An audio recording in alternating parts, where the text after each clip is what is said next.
Warning, this video contains mostly nonsense. Today I'm going to tell you about this banana. It may look like just another ordinary banana, but it is in fact the best banana. Let's get undone. Gerald Undone. He's crazy. What's happening, everybody? I'm Gerald Undone, and effectively I'm the baby now. So I buy a lot of bananas, and it's because I eat them daily, and it's nothing to do with raising an army of super chimps despite what my local newspaper keeps writing about me. And every time I get a new hand of bananas, that's what a group of bananas is called, by the way, a hand. Every time I buy one, I inspect it looking for the best banana. I figure if I inspect a hand of 8 bananas twice a week for roughly 25 years, that's over 20,000 bananas I've inspected.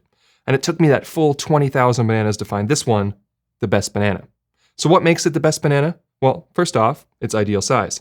Now, most other banana reviewers at this point would pull out their Kleinman's official banana tape and take some standard measurements of length and girth, tell you how those deviate from the mean, and the comment section would undoubtedly fill up with timestamps to that measurement scene with low-hanging phallus humor.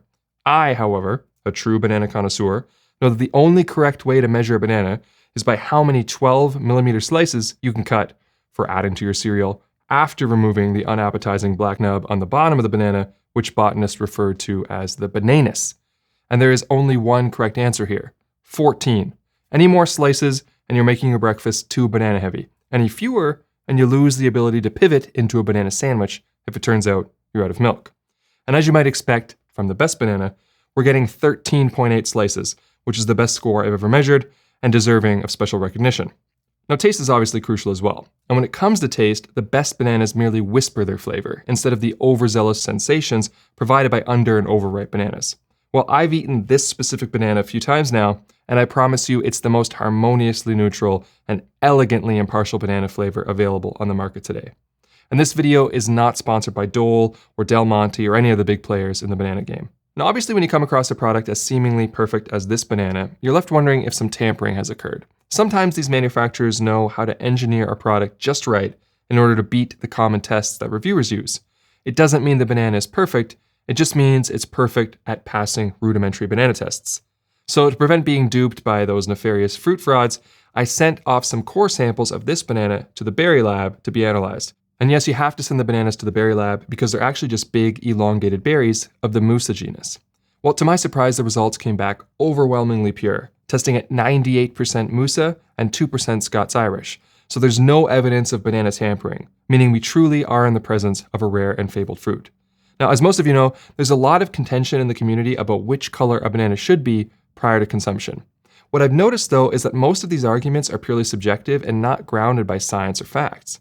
There seems to be a heavy emotional component to these debates as well, likely fueled by an attachment to a particular ripeness or flavor that they were exposed to in their youth. And they've come to associate that memory with a particular shade of banana and refuse to hear any opinions promoting bananas of any other hue.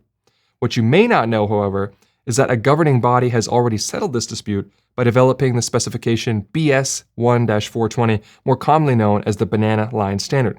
Basically, if we analyze this banana or any other banana on a vectorscope, we can see how closely it follows or conversely deviates from that banana line, which is basically just a reference vector that fruit scientists use to determine how close a banana's hue is to the ideal.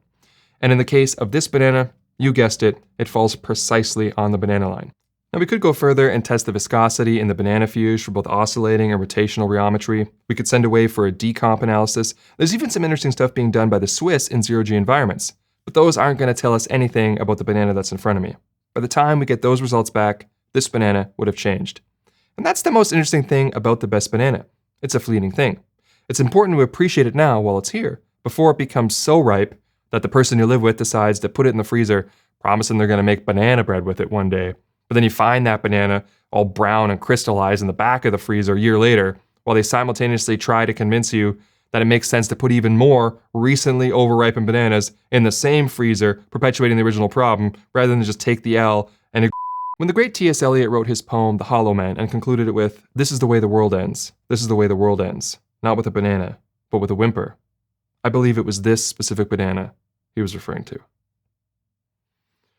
All right. I'm done.